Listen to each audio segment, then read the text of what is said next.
السلام عليكم ورحمة الله وبركاته متابعينا الكرام. نحن الآن على وشك بدء عملية للجيش السوري في حلب لاستهداف قوات قسد المتواجدة في حي الأشرفية وحي الشيخ مقصود.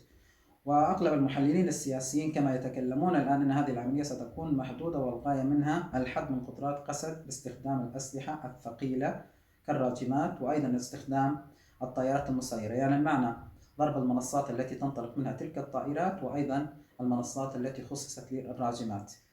وأتمنى أن لا تكون هذه العملية محدودة بهذا القدر، مع أني ذكرت من قبل يجب أن لا تكون نقطة البدء المعركة مع قسد من الشيخ مقصود والأشرفية، بل من نقاط أخرى متواجدة على طول نقاط التماس مع ميليشيا قسد. على كل حال، إذا حدث الآن هذه العملية العسكرية وقررت الدولة تحرير حي الأشرفية والشيخ مقصود، يجب أن تكون على مستوى عالي من الدقة، وأن يترافق الإعلام ومسألة التوثيق لدخول الجيش السوري لتلك الأحياء، لأن الناشطين الأكراد بدأوا منذ الآن يتكلمون عن وجود أهالي محتجزين داخل، عاجزين عن الخروج داخل هذين الحيين من كبار السن والأطفال وما شابه ذلك.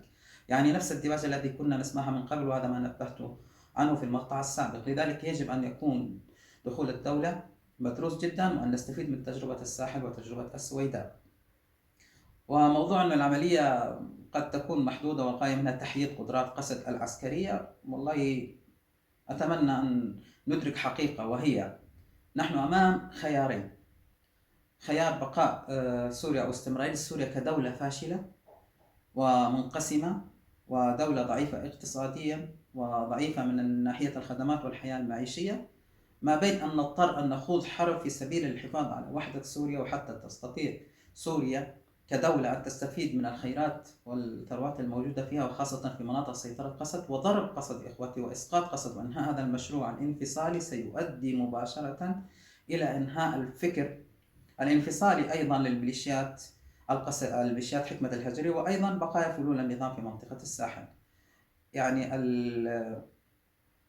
المشكلة الكبرى تكمن في شمال شرق سوريا، لأن هذه القوات ذات تعداد كبير، وهي قوات ذات تاريخ وليست وليدة فترة الثورة السورية، إنما هي قوات قاتلت منذ عقود في تركيا، وتنقلت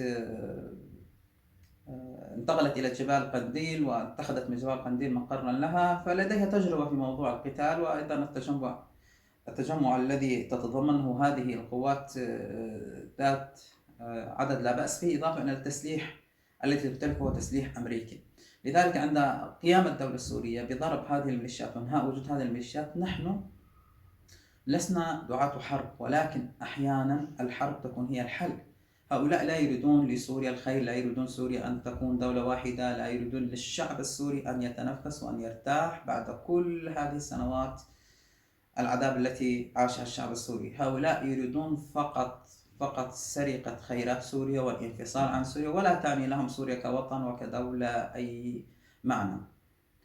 لذلك نتمنى أن تكون هذه العملية ليست عملية خاطفة ومحدودة والغاية منها فقط تحييد قدرات قسد في استخدام الأسلحة الثقيلة ضد الأحياء المحيطة في حي الأشرفية والشيخ مقصود.